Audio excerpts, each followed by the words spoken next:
Teman-teman, salam damai sejahtera. Hari ini saya kedatangan tamu istimewa. Beliau adalah salah seorang perintis Family Altar dan komunitas sel di area perumahan Citraland, Surabaya. Seorang pengusaha yang berhasil, cinta Tuhan, dan Tuhan pakai menjadi hamba Tuhan yang militan dan tulus hatinya. Inilah Bapak Boas Hendrianto.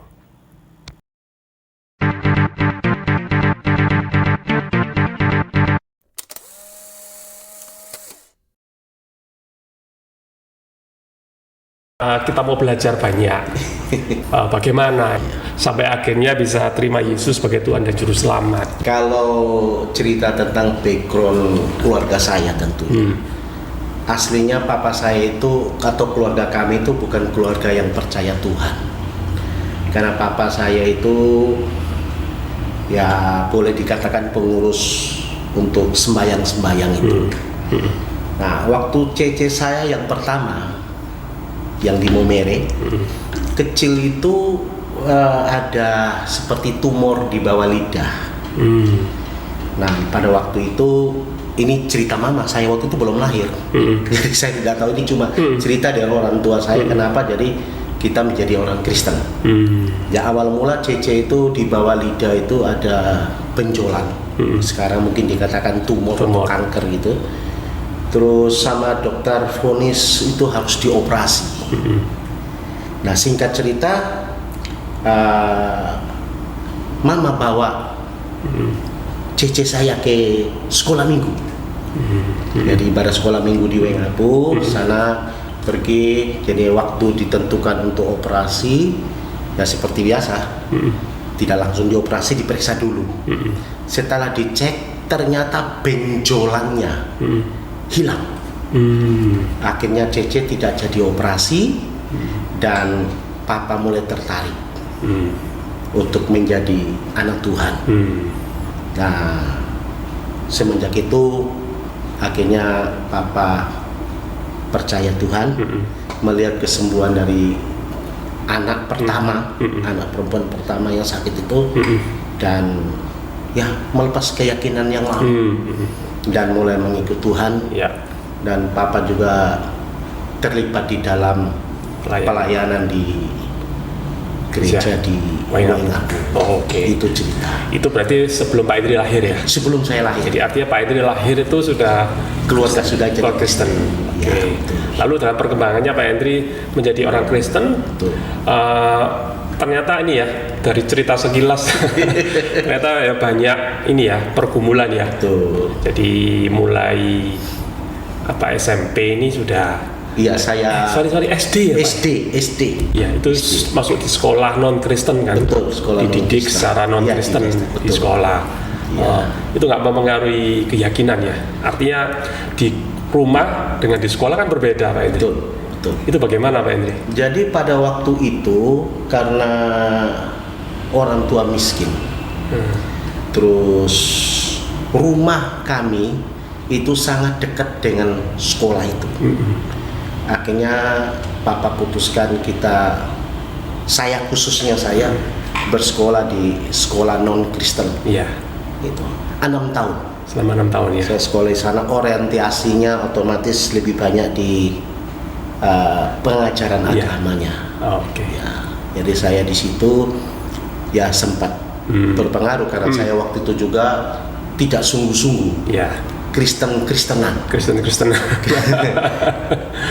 Menyebut diri Kristen tapi tidak pernah pergi gereja. Lebih banyak pergi yang sekolah 6 tahun itu. Ya, saya banyak bergumul di sana. Jadi 6 tahun saya bersekolah di sana. Saya hafal semua ayat yang biasanya Pak Arif dengar, ya saya sangat hafal sekali. 6 tahun saya di situ. 6 tahun sekolah di situ. Lalu setelah dari sana 6 tahun, kemudian itu berpengaruh juga nggak ke waktu SMP? Saya sampai SMP akhirnya saya banyak belajar ilmu. Banyak ilmu apa sih, Pak? Okkultisme, macam-macam. Ilmu kebal gitu. Ilmu kebal. Salah satu ilmu kebal. Kenapa ilmu kebal? Karena waktu itu papa mendidik kami itu sangat ketat. bukan kejam, sangat ketat sekali. Dan karena papa itu percaya Tuhan, jadi dia tidak mau ada kata-kata negatif yang keluar dari mulut. Ya, ada 22 kata-kata yang tidak boleh digunakan oleh anak-anaknya. Kalau Misalnya? sampai itu dia dengar, dia langsung rotan. Ya. Misalnya apa, Pak? Contoh, Ya. tidak tahu, mungkin, jangan sampai, oh ya, kira-kira, saya sangka, saya kira, masih banyak. Pokoknya bahasa-bahasa yang seperti itu. Ya, ya mungkin jangan sampai kira-kira, oh ya, ya seperti itu bahasanya. Sekarang bagaimana? Mungkin lah sekarang saya bicara, mungkin kalau dia dengar langsung dia pukul. Gitu, dia tidak suka kata-kata itu. Nah akhirnya saya belajar ilmu kebal supaya kalau dipukul tidak rasa sakit. Ya, Oh itu. gitu. Ya, saya belajar ilmu kebal. Saya pergi sampai di Pulau Sape. Sekarang Pulau Sape di Nusa NTT. Tenggara Barat. Oh, di NTB. Ya, NTB. Main ngapu kan NTT. Apa NTT? Ini nyebrang nyebrang ke ya, NTT. ya di Gunung Sangyang. Sampai naik gunung. Ya, saya bertapa di kaki Gunung Sangyang untuk mendapatkan ilmu kebal, dan saya peroleh. Saya tabrakan sepeda motor yang lawan saya meninggal, saya tergores pun tidak. Ya itu seperti itu. Terus tidak cukup itu, saya belajar juga ilmu kebal sama Sumba Barat. Orang Sumba Barat menanam batu kayak Semacam susuk gitu ya. semacam susuk di belakang sini, nah, kiri kanan, untuk kebal, untuk tahan pisau, katanya gitu. Belajar itu, terus saya belajar ilmu langsung. Ya, ilmu langsung. Jadi kalau kepingin, masih dengar orang pencak silat yang minum air putih, air saya doakan, terus air ini saya kasih Pak Arif, terus saya doakan pegang bahu kiri, terus Pak Arif bisa dengar musik, Pak Arif bisa main silat. Oh, Pernah dengar itu? itu macam hipnotis itu. Ya seperti hipnotis, tapi itu saya pelajari. Oh. Jadi ada gendangnya, terus kita minum air doa, setelah dijampi-jampi didoakan, terus minum. Nah, terus kalau Pak Arif kepingin seperti kayak Bruce Lee, idolanya Bruce Lee, bayangkan Bruce Lee, nanti Pak Arif gayanya seperti Bruce Lee. Gitu. Ya. Iya, iya. Berarti Pak Hendri ini cukup dalam ya waktu itu ya, belajar ilmu-ilmu 44 perguruan. Waduh, ini sudah ini ya kawaan istilahnya ini. Itu saya SMP. Tamat SD di sekolah non Kristen itu. Terus saya lanjut SMP negeri. SMP negeri sempat pindah sekolah juga karena berkelahi sama guru. Lagi keluar dan saya pindah sekolah. Sampai kurang lebih pertengahan sekolah kejuruan. Dulu SMEA, sekarang SMK. Jadi proses saya itu. dalam masa SMP SMA juga berkelahi gitu. Ya biasa kalau punya ilmu kan. Jadi kepingin coba siapa yang lebih tinggi ilmunya. Itu hukumnya sudah biasa gitu. Begitu ya. Kalau ada pendatang baru, nah kita coba dia dengan ilmu yang kita miliki. Ganggu dia. Ya saya belajar ilmu untuk bikin susah, mempermalukan orang. Dia bisa mengeluarkan kotoran air besar dengan cara membanting kaki, membaca mantra. Itu di Bima. Ya, baru tahu ya, ini ada sisi lain yang bisa kita dapat dari Pak Hendri. Karena kita tahu selama ini jadi hamba Tuhan yang ya semangat luar biasa ya, kalau ya khotbahnya juga memberikan dorongan buat jemaat, tapi jarang sekali diceritakan hal semacam ini. Lalu titik baliknya apa Pak Hendri?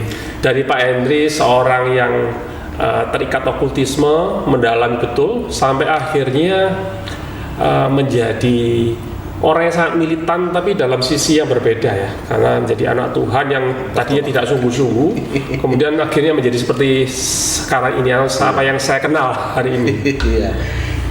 Karena saya waktu itu punya jimatnya 3, putih, merah, dan hitam. Dan waktu itu di kampung itu hampir tidak ada yang bisa menandingi. Akhirnya di satu waktu ada hamba Tuhan pertama, pendeta Philip dari luar negeri. Philip datang KKR di Wengapu dan menyembuhkan banyak orang. Dan foto-foto itu disimpan di Wengapu, di Badan Pekerja BPH Wengapu, Badan Pekerja Harian di Wengapu. Jadi foto saya waktu masih kurus kecil, tidak karu-karuan, ya mukanya tidak ada sukacita, ya itu di foto waktu saya menyerahkan seluruh pegangan saya di gereja waktu itu. Jadi pada waktu itu dia KKR 3 hari, hari yang kedua saya ikuti KKR-nya. Tujuannya bukan supaya kehidupan kerohanian saya naik, tapi saya mau ya seberapa sih tinggi orang ini. Ngetes nih. Ya orang Surabaya ini mau ngetes ya kira-kira begitu. Coba gitu. Ya hari pertama saya tidak bisa berbuat apa-apa. Nah, dia hamba Tuhan itu memang sudah ngomong dia ada peperangan rohani malam ini, tapi ya tidak terjadi apa-apa. Saya buat itu. Hari terakhir, nah, saya pun heran, semua yang saya pelajari ini kok seperti kayak mentah, kayak tidak ada apa-apanya. Gitu. Ilmu apa tuh orang ini? Akhirnya saya gunakan seluruh ilmu saya yang ada, yang saya pernah pelajari dari 44 suhu itu.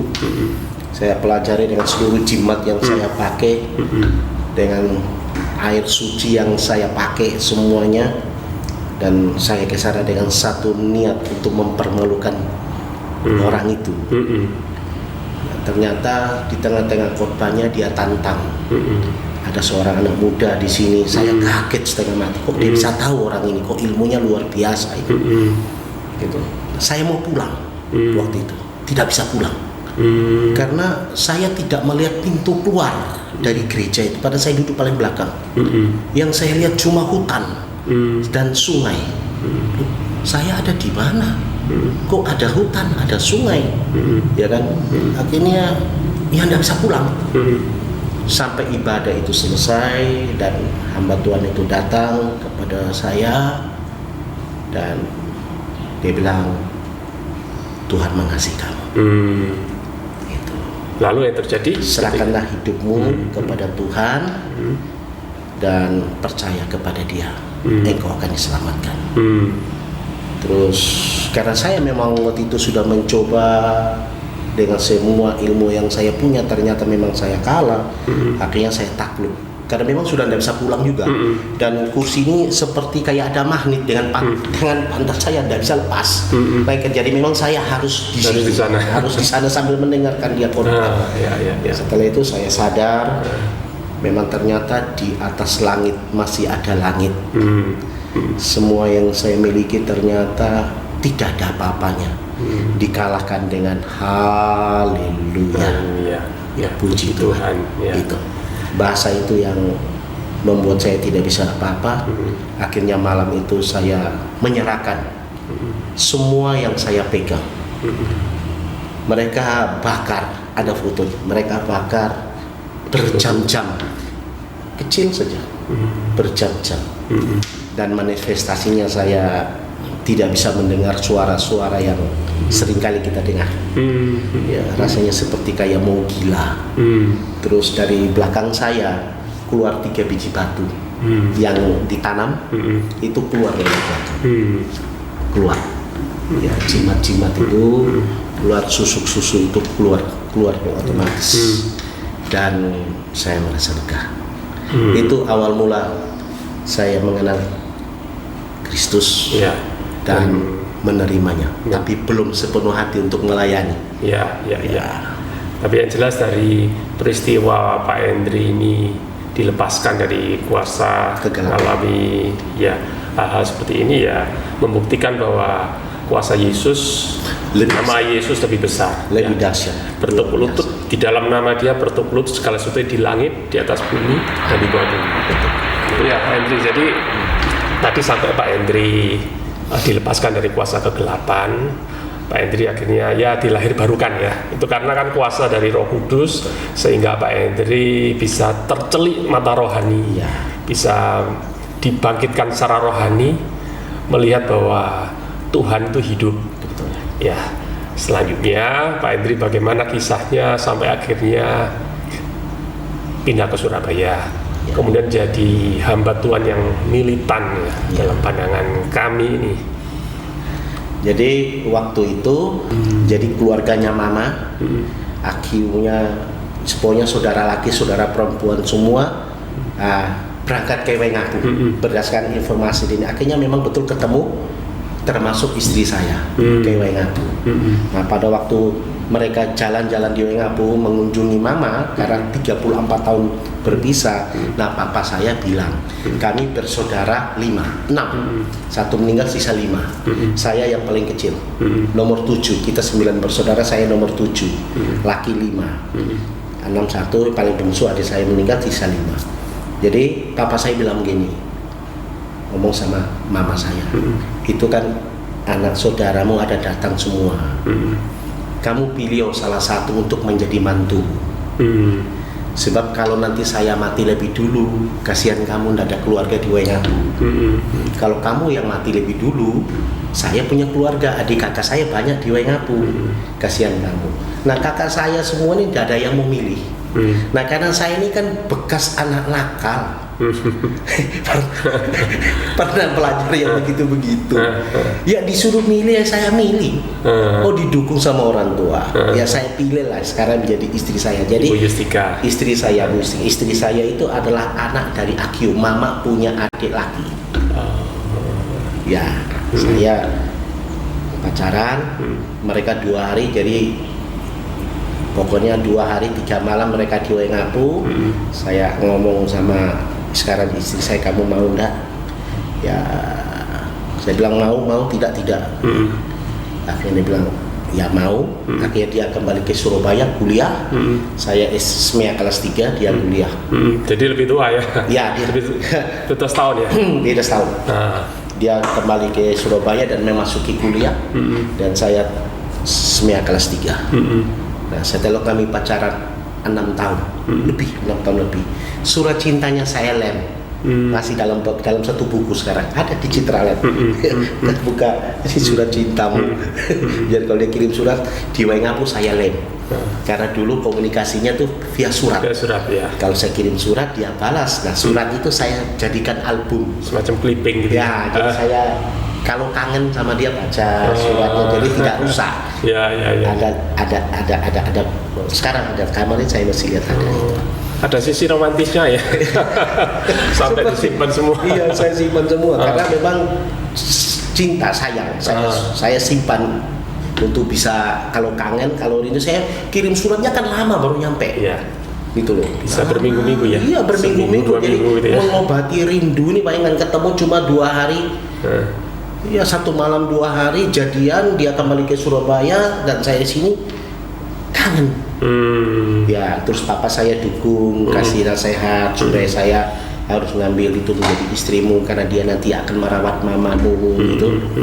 Ya udah karena orang tua dukung, kalau saya tamat atau pulang sekolah surat itu pasti dipegang papa, ini ada surat. Nah, itu dikasih sampai akhirnya setelah 6 tahun lebih berjalan dia sudah selesai tamat kuliah, saya pun sudah melanglang buana kiri kanan kerja. Akhirnya dia bilang, kamu betul cinta enggak sama saya? Kenapa? Enak kamu laki-laki. Saya ini semakin umur katanya. Saya nunggu kamu tanpa kepastian kamu di Wengapu, saya di Surabaya katanya. Kalau memang betul kamu cinta sama saya, kamu ke Surabaya.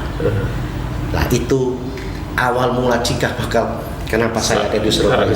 Karena dia. Iya. Akhirnya saya terbang ke Surabaya itu.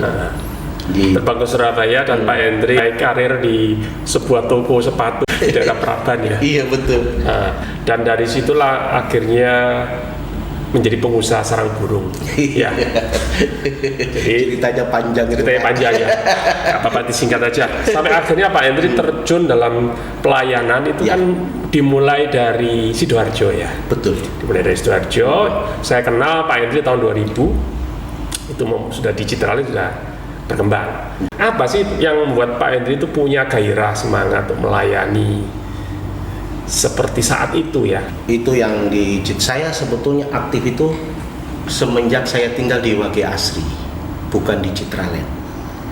Jadi waktu tinggal di Wage Asri itu saya sudah terlibat dalam pelayanan, tapi sebelum saya terlibat pelayanan, saya tidak pernah mau ikut dalam pelayanan. Oh. Di Wage Asri itu ada juga FA, Iya.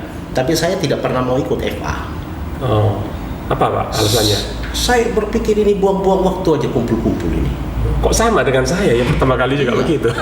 Kan lebih baik kerja Lebih baik kerja. daripada duduk-duduk kumpul-kumpul. Iya. Ya loh. Nah, lalu Saya tipe suami yang kasar.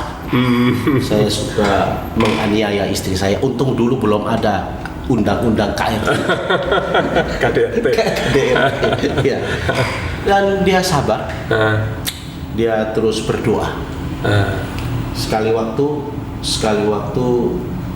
dia sedang berdoa, dia tidak berdoa mengutuki saya. Saya pulang waktu setelah selesai FA.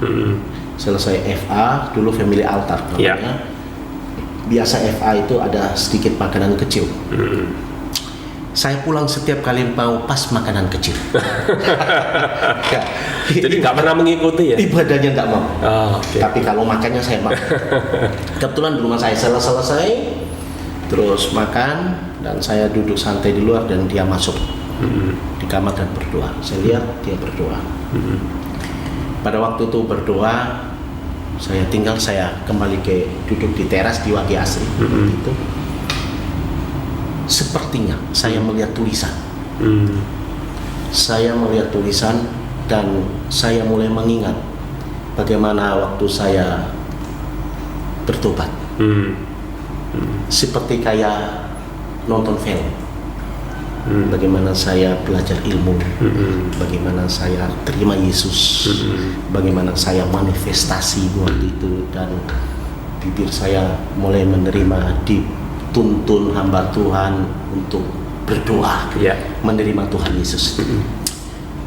Tiba-tiba saya melihat seperti spanduk, tapi mungkin bukan spanduk. Ya, saya lihat tulisannya bilang gini: aku telah berikan hidupku karena kamu. Sekarang apa yang kau berikan bagiku? Kata-kata yang saya baca ini yang menjadi rema, terngiang-ngiang terus. Sambil istri saya terus berdoa. Dan semenjak itu saya betul-betul menyerahkan diri kepada Tuhan. Mulailah terlibat di dalam pelayanan. Karena saya backgroundnya ini kan belajar okkultisme, jadi kalau percaya ya betul-betul percaya, kalau tidak percaya betul-betul tidak percaya. Jadi kalau sudah mengambil keputusan untuk percaya, ya betul-betul harus percaya. Benar. Ya. Terus istri saya kaget. Saya mau ikut kamu, dan saya mulai belajar di situ. Artinya kalau Tuhan mau pakai seseorang, tidak harus melalui kejadian spektakuler ya. Misalnya harus sakit dulu, tabrakan dulu, kakinya patah ya. Tapi Mungkin kalau melawan. tapi waktu itu hanya karena seorang istri yang berdoa, sungguh-sungguh buat keluarganya, teristimewa buat suaminya. Akhirnya Tuhan pakai kehidupannya Pak Hendri sekeluarga.